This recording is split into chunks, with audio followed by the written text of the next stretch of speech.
हाय बच्चा पार्टी। आप लोग कैसे हैं? I hope you all are doing well और आपकी यूपीएससी प्रीलिम्स 2023 की प्रिपरेशन अच्छे से चल रही होगी। तो मैं आपका त्रिपाठी सर आज आपके लिए एंशिएंट हिस्ट्री सीरीज का थर्ड लेक्चर लेकर आया हूं।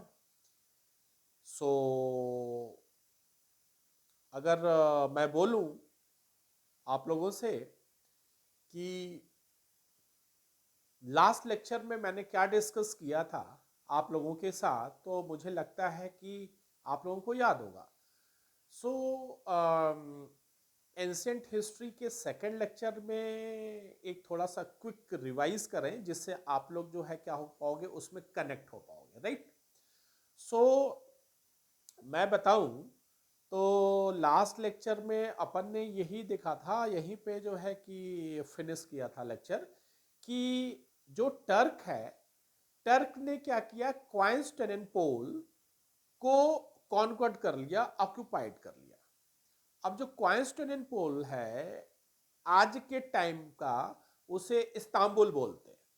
अब इस्तांबुल कहाँ है? टर्की में है। क्वाइंस्टेनोपोल क्यों इतना इंपॉर्टेंट था? क्योंकि वहां पे एंशियंट पोर्ट था और एंशियंट टाइम में आपको भी पता है कि ट्रेड का जो मेजर वे था वो जो है वाटर वेज ही था। मीन्स पोर्ट के जरिए ही जो है कि जो गुड्स हैं, जो प्रोडक्ट्स हैं, वो एक जगह से दूसरी जगह जाते थे। सो दैट्स वाई क्वाइंस्टेनोपोल एक इंपॉर्टेंट स्ट्रेटेजिक जोग्राफिकल लोकेशन में एक स्ट्रेटेजिक इंपॉर्टेंट रोल प्ले करता था। सो टर्क ने क्या किया, क्वाइंस्टेनोपोल को ऑक्यूपाइड कर लिया, जिससे क्या हुआ कि उसकी डोमिनेंसी उस एरिया में क्या हो गई, बढ़ गई, जो कि यूरोपियन को अच्छा नहीं लगा और उनके सामने एक क्वेश्चन मार्क खड़ा हो गया कि भाई अब क्या करना है, टर्क को कैसे ओवरकम करना है। क्यों? रीजन है उसके पीछे, क्योंकि अगर जो है क्वाइंस्टेनोपोल के चारों तरफ रीजन में अगर टर्क का डोमिनेंस हो जाएगा तो वो यूरोपियन कंट्रीज के लिए सही नहीं होगा। तो कहने का मतलब क्या है कि जो यूरोपियन कंट्रीज थे उनके मीन्स लाइक दिमाग में एक क्वेश्चन मार्क आ गया कि how to overcome the dominance of Turk over Constantinople. ठीक है, तो इसके बाद से एक कॉन्सेप्ट का मीन्स बिगनिंग हुआ जिसे रेनेसेंस कहते हैं। मैंने लास्ट क्लास में ये रेनेसेंस डिस्कस किया था कि उसके बाद से डिफरेंट डिफरेंट कंट्री साइंटिफिक तरीके से सोचना स्टार्ट किया। अब साइंटिफिक तरीके से सोचना स्टार्ट किए तो इसका मतलब यह हो गया कि अब सारी कंट्री मीन्स एक तरीके से मैरिट डिमेरिट सोचने लगी कि हाँ, हम इसको ऑक्यूपाइड करेंगे तो हमें क्या मिलेगा, स्ट्रेटेजिक वे में कितना इंपॉर्टेंस होगा, कितना मीन्स प्रॉफिट होगा। देखिए, एंशियंट टाइम से ही कोई भी रिलेशन या जो भी है एक इकोनॉमिक रिलेशन रहा है, या कोई कंट्री दूसरे कंट्री को अपनी कॉलोनी बनाती थी तो उसी कंट्री को बनाती थी जहां पे उन्हें लगता था कि जो है ज्यादा अपॉर्चुनिटी है, वहां पे क्या है कि लाइक रिसोर्सेज ज्यादा है, मिनरल्स एंड ऑल। ठीक है, तो वो जो है उसी कंट्री को क्या चाहती थी, यूरोपियन कंट्री, की हम अपनी कॉलोनी बनाए। तो कुल मिला जुला के हिसाब ये बैठ रहा है कि जो यूरोपियंस थे उनके दिमाग में क्वेश्चन मार्क आया कि मैं किस तरीके से जो है टर्क के डोमिनेंसी को ओवर क्वाइंस्टेनोपोल ओवरकम किया जाए।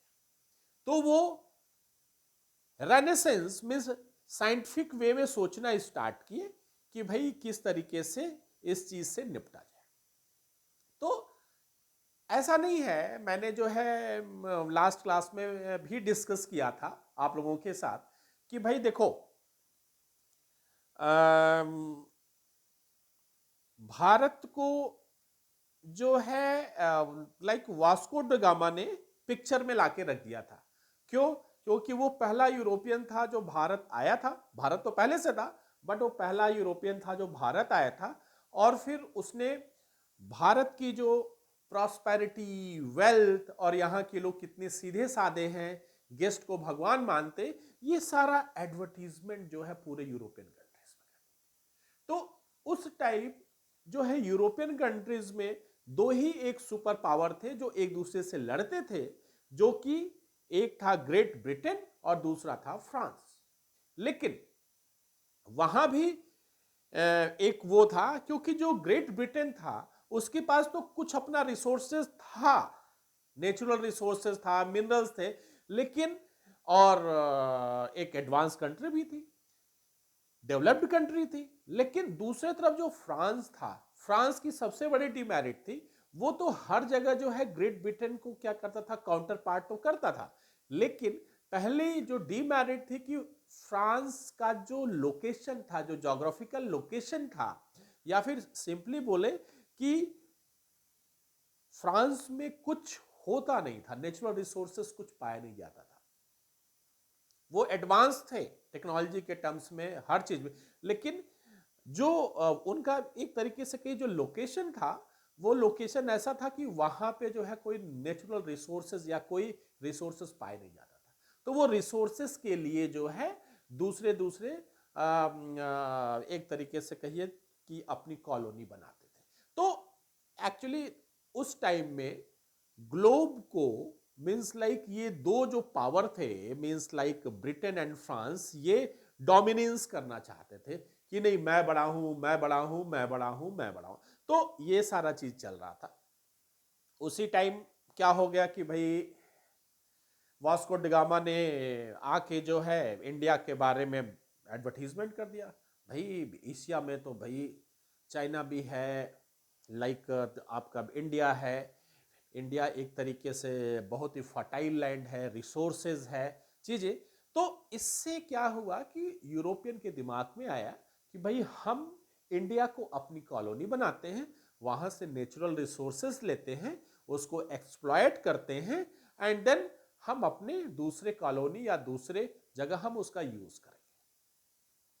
तो देखिए, इस बात का ध्यान रखिए, ऐसा नहीं है कि लाइक इससे पहले जो है कि यूरोपियन की नजर नहीं पड़ी। जैसे कि मैंने बताया कि जो अल बर्की था, अल बर्की 1610 में उसने जो है गोवा को कॉन्क्वाट करने की कोशिश की, बट वो फेल रहा, वो फेल रहा। फिर एक्चुअली क्या है, जो अल बर्की था, देखिए अल बर्की जो है 1510 में, कितने में, 1510 में जो है गोवा को कॉन्क्वाट करने के लिए उसने क्या किया था, अटेम्प्ट किया था। उसके बाद जो पुर्तगीज थे, पुर्तगीज ने भी जो है हुगली को मीन्स कॉन्क्वाट करने के लिए वो किया था, मीन्स ट्राई किया था 1636 में।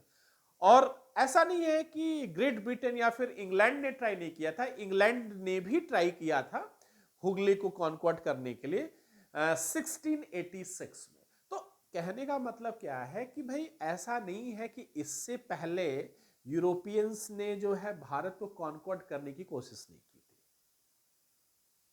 समझ रहे, कोशिश की थी, जैसे अलबर्की ने 1510 में किया, फिर आपका जो है कि पुर्तगीज ने 1610 में ट्राई किया हुगली को कॉन्क्वाट करने का, एंड जो ब्रिटिशर थे, इंग्लैंड थे या ग्रेट ब्रिटेन कर लीजिए, वो 1686 में, 1686 में। तो कहने का मतलब क्या है, अल बर्की जो है 1510 में गोवा को कॉन्क्वाट करने का ट्राई किया, पुर्तगीज जो है वही 1636 में किया, और इंग्लैंड ने जो है वही अटेम्प्ट हुगली पे किया 1686 में। बट वो हर टाइम फेल हुए, हर टाइम फेल हुए। तो उनका जो फर्स्ट अटेम्प्ट था वो फेल हो गया, उनका एम्बिशन धरा का धरा रह गया। तो अब देखिए, अगर कोई चीज किसी के नजर में होती है तो वो राइट टाइम का वेट करता है, राइट टाइम का वेट करता है। तो यही हुआ यूरोपियन के साथ। यूरोपियन एक्चुअली क्या क्या मीन्स राइट टाइम का वेट करने लगे कि भाई जब हमें राइट टाइम आएगा तो हम फिर से जो है ट्राई करेंगे एंड देन इंडिया को हम अपनी कॉलोनी बनाएंगे। तो उनको एक्चुअली क्या है, राइट टाइम मिला in battle of Karnal 13 Feb 1739। It was the very important date regarding the history point of view. So battle of Karnal 13 Feb 1739, देखिए बैटल ऑफ करनाल 13 Feb 1739 में उनको एक गोल्डन अपॉर्चुनिटी मिली। अब ये एक्चुअली क्या है, जो बैटल ऑफ करनाल है 13 Feb 1739, ये किसके किसके बीच में लड़ा गया? ये एक्चुअली क्या था, नादिर शाह और मोहम्मद शाह रंगीला। तो जो मोहम्मद शाह रंगीला था वो मुगल एम्परर था, तो वो उस टाइम जो है मुगल एम्परर जो है भारत को रूल करते थे। तो जो नादिर शाह था और जो मोहम्मद शाह रंगीला था, इन दोनों के बीच में बैटल हुआ। इसमें क्या किया, नादिर शाह ने मोहम्मद शाह रंगीला को हरा दिया। अब हरा दिया तो यही बात खत्म नहीं हुई। नादिर शाह ने भारत को बहुत अच्छे से लूटा, एक्सप्लॉइट किया, मुगलों को ह्यूमिलिएट किया, यहां के सारे वेल्थ को क्या किया, अपने साथ ले गया और मुगलों को एक तरीके से कहिए कि बांध बांध के जो है कि पूरा ऐसा बताया कि भाई अब जो है रूल मत करना, अब मेरे सामने मत आना। तो कहने का मतलब जो है, Nadir Shah has flooded all the wealth from the India as well as he humiliated the Mughal emperor। अब इससे हुआ क्या, इससे ये हुआ कि भाई नादिर शाह ने बहुत बुरी तरीके से जो है मुगल एम्परर का क्या किया, एक्सप्लॉयटेशन किया, ह्यूमिलिएट किया। ठीक है, तो इससे एक बहुत ही बड़ा मैसेज यूरोपियन को गया। उन्हें लगा कि भाई अब लग रहा है कि इंडिया में कोई बड़ा लीडर बचा नहीं है, दे ऑल गॉट डेड, सब मर चुके हैं या सब कमजोर हो चुके हैं। तभी तो नादिर शाह जो है आया और मोहम्मद शाह रंगीला को पीट के चला गया, हरा के चला गया। अब देखिए यहां से एक बहुत बड़ा मैसेज यूरोपियन कंट्री को गया, क्योंकि यूरोपियन तो पहले से क्या कर रहे थे, पहले से वेट कर रहे थे राइट टाइम का। तो उनको बैटल ऑफ करनाल के बाद राइट मींस अपॉर्चुनिटी मिला कि वो फिर से इंडिया पे अपने एम्बिशन को फुलफिल करने के लिए लाइक एक तरीके से फिर से जो है कॉन्क्वर्ड कर सके। समझ रहे? तो ये स्टोरी है कि किस तरीके से यूरोपियन जो है फिर से अपने एम्बिशन को फुलफिल करने के लिए इंडिया को जो है क्या करना मींस कॉन्क्वर्ड करने के लिए जो है कि रेडी हुए, या एक तरीके से फिर उठ खड़े हुए। और इस बार वो सक्सेस भी हुए। और एक्चुअली क्या है, जो रूट कॉज है कि जो यूरोपियन थे उन्होंने जो है इंडिया को अपनी कॉलोनी बनाई। देखिए उसका जो रूट कॉज है, अगर हम रूट कॉज में जाते हैं तो एंग्लो कर्नाटिक वार, समझ रहे हैं, एंग्लो कर्नाटिक वार। और जो एंग्लो कर्नाटिक वार में भी जो है कि 3 battles were very important, Saint Thomas, battle of Saint Thomas, battle of Ambur and battle of Wandiwash. समझ रहे? तो कहने का मतलब क्या है कि एंग्लो कर्नाटिक वॉर स्टार्ट हुआ तो उसका रूट कॉज क्या था, पहले वो देखते हैं। तो देखिए मैंने आपको बताया कि जो फ्रांस और ग्रेट ब्रिटेन एक्चुअली क्या था कि उस टाइम में अगर हम ये एक मैप देखें तो इस मैप से क्लियर है कि जो Anglo Carnatic war it began with the outbreak of the Austrian War of Succession and it ended with the conclusion of 7 years war जो कि 1756 से 1763 तक चला। अब देखिए जो एंग्लो कर्नाटिक वॉर है ये स्टार्ट हुआ due to the outbreak of the Austrian war of succession, मतलब ऑस्ट्रिया पे अपना आधिपत्य जमाने के लिए फ्रांस और इंग्लैंड के बीच में कॉन्फ्लिक्ट स्टार्ट हुआ और यही जो है रूट कॉज है किसका, एंग्लो कर्नाटिक वॉर का। This is the root cause actually, yes this is the root cause. अब देखिए इसको हम अच्छे से समझते हैं कि जो रूट कॉज ये बना ये कैसे बना। एक्चुअली क्या हुआ उस टाइम जो ऑस्ट्रिया, ठीक है ना, इसमें जो है हंगरी भी होता है तो मेनली हम इसको ऑस्ट्रिया ही बोलते हैं। तो यहाँ पे जो ऑस्ट्रिया का मींस लाइक जो चार्ल्स था वो जो है उसकी डेथ हो गई, तो उसने अपने डॉटर को जो है डिसाइड किया, पहले से डिसाइड किया था कि वो उसको अपनी गद्दी पे उसको जो है बैठाएगा। तो ऑस्ट्रिया का जो चार्ल्स था या फिर किंग कह लीजिए, वो जो है कि अपनी डॉटर मरिया को जो है अपने थ्रोन पे बैठाना चाहता था और वो पहले से डिसाइड कर चुका था। तो जब उसकी डेथ हुई तो Maria has decided to sit on the throne of Austria.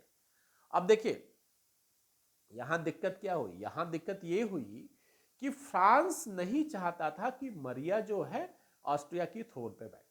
क्यों नहीं चाहता था, रीजन ये था कि भाई मैंने आपको पहले ही बताया कि फ्रांस एक ऐसा लोकेशन था, एक ऐसा ज्योग्राफिकल लोकेशन था कि उसके पास कोई रिसोर्सेज नहीं थे। तो वो नियर बाई में कोई ऐसी कॉलोनी ढूंढ रहा था या ऐसी कंट्री ढूंढ रहा था कि जो रिच इन रिसोर्स हो और जिसपे वो कोई अपना आदमी एज अ रिमोट कंट्रोल बैठाए एज अ किंग और जिसको वो अपने हाथ से कंट्रोल करे और वहां से वो रिसोर्सेस एक्सप्लॉइट करे, ले और अपने यहां यूज करे या अपने डिफरेंट कॉलोनीज में यूज करे। तो फ्रांस की नजर तो पहले से ऑस्ट्रिया पे थी, उसको राइट टाइम मिला जब ऑस्ट्रिया का जो चार्ल्स था या किंग था उसकी डेथ हो गई और उसकी बेटी जो मारिया है वो जो है उसने डिसाइड किया कि अब वो थ्रोन पे बैठेगी। तो फ्रांस यहां अपोज करने लगा कि भाई नहीं। जब ये मामला जो है इंग्लैंड को पता चला तो वो भी बोला कि भाई हम अपने नियर बाई दूसरे यूरोपियन कंट्री जो कि फ्रांस था उसको हम पावर में नहीं आना देना चाहते, क्योंकि भाई अगर फ्रांस की सिर्फ एक कमी थी कि रिसोर्सेज नहीं था, अगर उसको ऑस्ट्रिया से रिसोर्सेज मिल जाता तो इंग्लैंड के बराबर या इंग्लैंड से भी आगे निकल जाता वो। तो ये जो है कतई जो है इंग्लैंड या ग्रेट ब्रिटेन नहीं चाहता था, इसलिए उसने जो है मरिया को सपोर्ट किया और मरिया को बोला कि आप जो है थ्रोन पे बैठो and I will support you, हम आपको सपोर्ट करेंगे। तो कहने का मतलब यह है कि यहां से जो है इंग्लैंड और फ्रांस के बीच में कॉन्फ्लिक्ट स्टार्ट हुआ। इसीलिए बोलते हैं कि जो एंग्लो कर्नाटिक वॉर है it begin with the outbreak of the Austrian war of succession, कि ऑस्ट्रिया के गद्दी पे कौन बैठेगा, ऑस्ट्रिया की गद्दी पे कौन बैठेगा, इसी को लेके इंग्लैंड और फ्रांस आपस में भिड़े, ऑस्ट्रिया तो किनारे होगा, ये दोनों पागल जो है यहीं से लड़ना स्टार्ट किए। तो ये दोनों इंग्लैंड और फ्रांस जहां जहां इनकी कॉलोनी थी वो वहां वहां फिर इसी को लेके वो लड़ते थे, समझ रहे हैं। तो देखिए एक्चुअली क्या था कि ये दोनों यूरोप में तो थे ही, तो यूरोप में तो लड़ना स्टार्ट ही कर दिया। इस इंसिडेंस के बाद यूरोप में ये दोनों लड़ना स्टार्ट कर दिए जहां भी मौका मिलता था, क्योंकि ये दोनों जो है डोमिनेंस करना चाहते थे। तो ये जो है लड़ना स्टार्ट कर दिए। देखिए नॉर्थ अमेरिका में जो कनाडा था वो फ्रेंच सेटलमेंट था, वो फ्रेंच की कॉलोनी थी, और जो यूएसए था वो ब्रिटिश सेटलमेंट था। तो यहां भी दोनों जो है कि सेम कॉज को लेके जो है लड़ना स्टार्ट करता था। जब यूरोप में होता था तो सेम मैसेज जो है नॉर्थ अमेरिका आ जाता था। देन यहां जो है French settlement and the British settlement आपस में लड़ना स्टार्ट। इंडिया में एक्चुअली क्या है, जो मद्रास था वो ब्रिटिश का सेटलमेंट था और जो पौंडीचेरी था वो फ्रेंच सेटलमेंट था। तो वो इंडिया में इन दोनों जगह पे जो है लड़ना स्टार्ट करते थे। तो कहने का मतलब क्या है कि रूट कॉज जो है एंग्लो कर्नाटिक वॉर का यही था। अंडरस्टूड बच्चा लोग? नहीं समझ में आया हो, थोड़ा भी डाउट हो तो आप मुझे जो है कमेंट बॉक्स में जरूर कमेंट करके बताएं। मैं अगर आप पे कोई और डाउट्स होते हैं तो मैं उसको क्लियर कर दूंगा, ठीक है। लेकिन आप ध्यान से सुनिए, अगर आप हमारे साथ रहते हैं तो आई विल प्रॉमिस यू आप यूपीएससी 2023 का प्रीलिम्स जरूर क्रैक करेंगे, डोंट वरी। तो अब देखिए, एंग्लो कर्नाटिक वॉर है तो कर्नाटिक क्या है, अगर कर्नाटिक नहीं समझे तो ये तो बस ऐसे ही हो गया। तो देखिए कर्नाटिक क्या है, अगर मैं आपको एक्सप्लेन करूं तो लेट अस सपोज ये इंडिया का नक्शा आप समझ लो, this is the map of India. ये जो पार्ट है साउदर्न पार्ट ये जो है part of Andhra Pradesh and Tamil Nadu. तो ये जो part of Andhra Pradesh and Tamil Nadu है, इसी पार्ट को जो है यूरोपियंस ने जो है कर्नाटिक का नाम दे दिया, कर्नाटिक का नाम दे दिया। ये एक्चुअली क्या है, कोरोमंडल कोस्ट और उसके हिंटरलैंड के आसपास का ये पूरा एरिया था, ये पूरा एरिया था जिसे जो है कर्नाटिक्स का नाम दिया किसने, यूरोपियन ने। अरकोट को जो है कर्नाटिक का कैपिटल बनाया गया। अब देखिए ये जो कर्नाटिक था, ये Carnatic it's a part of Andhra Pradesh and Tamil Nadu, और जो इसका फाउंडर था वो कौन था, सदाउतुल्ला खान। कौन था, सदाउतुल्ला खान। तो सदाउतुल्ला खान जो है फाउंडर था किसका, कर्नाटिक का। इसके बाद जो है दोस्त अली जो है कि ये कर्नाटिक का रूलर बना, और दोस्त अली के बाद जब दोस्त अली की डेथ हुई, इसके बाद ये जो रीजन है ये डिस्प्यूट में आ गया। अब क्यों डिस्प्यूट में आ गया, उसके पीछे भी रीजन है, क्योंकि रीजन क्या था, जो अनवरुद्दीन था और जो चंदा साहब था, वो दोनों इस रीजन को लेके जो है लड़ाई करना स्टार्ट किया। अब चंदा साहब कौन था और अनवरुद्दीन कौन था। जो अनवरुद्दीन था वो जो है इसका बेटा था, किसका, दोस्त अली का। और जबकि जो चंदा साहब था वो सन इन लॉ था, किसका, दोस्त अली का। तो दोनों जो है इस कर्नाटक पे रूल करना चाह रहे थे, लेकिन एक जो है घटना घटी, या फिर सिंपली कहिए कि इसके अनवरुद्दीन के फेवर में, कि चंदा साहब जो है मराठों ने क्या किया था, इनको बंदी बना लिया था, तो इम्प्रिजमेंट दे दिया था। तो कहने का मतलब फिर क्या हो गया कि भाई अनवरुद्दीन का जो है रास्ता क्लियर हो गया था। तो अनवरुद्दीन जो है उस टाइम कर्नाटक पे क्या कर रहे थे, रूल कर रहे थे। तो ये क्या है, आपकी हिस्ट्री है कि कर्नाटक क्या है, एंग्लो कर्नाटिक वॉर का मेन रूट कॉज क्या है, जो कि मैंने आपको बताया, it began with the outbreak of the Austrian war of succession. तो आपको समझ में आया होगा। देन एक्चुअली क्या है, जो एंग्लो कर्नाटिक वॉर है, it ended with the conclusion of the 7 years war, that is 1756 and 1763। अब देखिए, अगर मैं आपको बताऊं कि what is the immediate cause of the first Carnatic war, what is the immediate cause of the first Carnatic war, तो जो immediate cause था कि जो इंग्लिश नेवी था, जो ब्रिटिश नेवी था, उसके अंडर जो बर्नेट था, उसने क्या कर दिया कि कुछ जो है फ्रेंच शिप को क्या कर दिया, सीज कर दिया। ठीक है, जो है कि सीज कर दिया, कहां पे, अफ्रीका में, अफ्रीका में सीज कर दिया। तो इससे क्या हुआ कि मतलब एक मैसेज गया कि जो फ्रांस है, भाई फ्रांस भी तो चुप नहीं बैठेगा ना, अगर आप जो है फ्रांस के शिप को सीज कर देते हो अफ्रीका में किसी पार्ट में, ठीक है, क्योंकि देखो पहले के टाइम में जो है कि सी रूट इज वेरी इंपॉर्टेंट। तो क्या किया थे ब्रिटिश नेवी ने, क्या किया कि इनके फ्रेंच शिप्स को अफ्रीका के किसी जगह में क्या क्या कर दिया, कुछ शिप्स को क्या कर दिया था, सीज कर दिया था।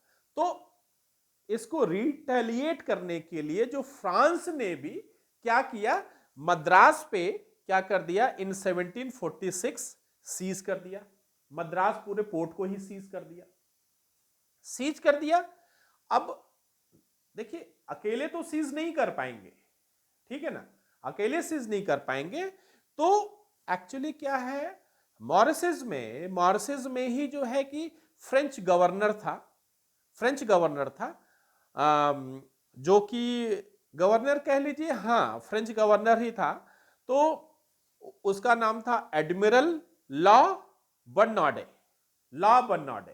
तो इसको जो है कि इन्होंने कॉल किया, यहां से मीन्स लाइक इंडिया से कॉल गया कि भाई इन्होंने क्या किया है कि मेरे शिप्स को, हमारे शिप्स को ब्रिटिशर्स ने क्या कर दिया, सीज कर दिया है, और आके तुम मेरी हेल्प करो और बदले में कुछ ले भी लेना। तो भाई फिर जो एडमिरल लॉ बर्नार्डे था उसने बोला चलो ठीक है भाई, फोकट में कोई चीज मिल रही है तो कौन मना करता। तो फिर वो जो है इनकी हेल्प करने आया, और जो है कि with the help of admiral La बर्नार्डे फ्रांस रिटेलिएट, ठीक है, and seize the Madras port which was under the British. तो कहने का मतलब क्या है कि ये जो है रूट कॉज बना किसका, इसका, एंग्लो कर्नाटिक वॉर का। अब देखिए ब्रिटिशर्स तो बहुत चालू थे, ब्रिटिशर्स बहुत ही चालू थे। तो क्या हुआ, ब्रिटिशर्स ने क्या किया कि भाई बोला कि इसकी शिकायत करते हैं। तो ये जो है कि फिर कर्नाटक के जो वो था मीन्स अनवरुद्दीन, उससे शिकायत करने पहुंच गए कि भाई देखिए ऐसे ऐसी बात है, और जो है इन्होंने हमारे शिप्स को क्या कर लिया है, कब्जा कर लिया। अब अनवरुद्दीन ने जो है दोनों को बुलाया, दोनों को बुलाया, देन फ्रांस से एंड देन वहां से मीन्स लाइक ब्रिटेन से। तो जो है कि ग्रेट ब्रिटेन जो है कि दोनों को बुला के बोला भाई ऐसा कैसे चलेगा, ये क्या। तो कहने का मतलब डुप्ले जो कि फ्रांस का गवर्नर जनरल था, या फिर कह लीजिए कि जो डुप्ले था वो यहाँ पे लीड कर रहा था, और जो है कि ब्रिटिशर्स, इनके बीच में एक एग्रीमेंट कराया किसने, अनवरुद्दीन, कि भाई अब लड़ना नहीं तुम लोग, ठीक है ना, मत लड़ना। तो ठीक है, यहां तो ये शांत हो गए, ये शांत हो गए। लेकिन एक्चुअली क्या हुआ, जब जो एडमिरल था ला बनाडे, ये जब जो है कि चला गया, तो इसने जो है कि जो एडमिरल ला बनाडे था, इसने बोला कि भाई हमें कुछ दो। तो उसने तो बोला भाई नवाब में ने तो सारा ले लिया, अनवरुद्दीन ने तो ले लिया, क्योंकि अनवरुद्दीन जो है कि जब ये गया था, जब शिकायत पहुंची, तो एक्चुअली क्या है कि डुप्ले डुप्ले ने कहा कि अरे नवाब साहब आप ज्यादा टेंशन मत लो, ये जो मैंने कॉन्क्वेस्ट किया है ना, ये आपके लिए ही किया है, आप ले लो। तो वो खुश हो गया, तो उसको देना पड़ गया। तो कहने का मतलब क्या है कि फिर जो है मॉरिशस जो है एडमिरल को खाली हाथ जाना पड़ा, देन वो चले गए। फिर क्या हुआ कि मतलब यहां से एडमिरल चला गया, और फ्रांस और इनको लगा कि भाई चीजें शांत हो। लेकिन यहां पे फिर जो ब्रिटिश गवर्नर जनरल था, उसने बोला कि भाई अब चीजें ऐसा हो गया है कि फ्रांस जो है डर गया है, अब आप जो चाहो वो कर लो।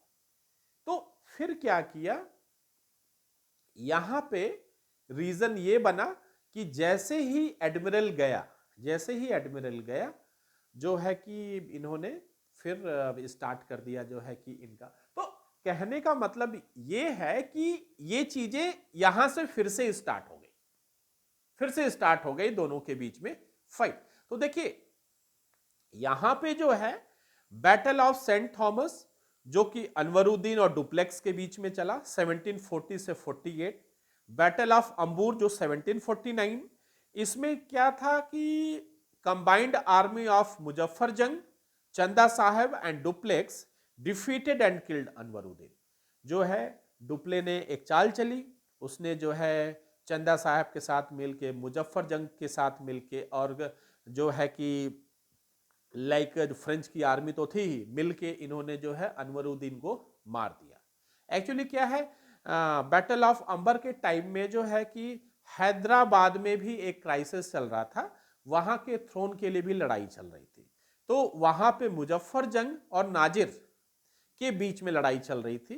तो डुप्लेक्स ने क्या किया कि मुजफ्फरजंग के साथ मिलके और चंदा साहब के साथ मिलके एक ट्रिपल अलायंस बना लिया, और ट्रिपल अलायंस मिलके बोला कि भाई हम लोग मिल जाएं तो हम जो है अनवरुद्दीन को हरा सकते हैं। तो वहां जो है बैटल ऑफ अंबूर में इन्होंने जो है अनवरुद्दीन को हरा दिया, मार दिया। देन जो तीसरा बैटल था बैटल ऑफ वांडीवॉस, जिसमें अब देखिए यहां पे क्या हुआ, तीसरे बैटल के टाइम में डुप्लेक्स नहीं था।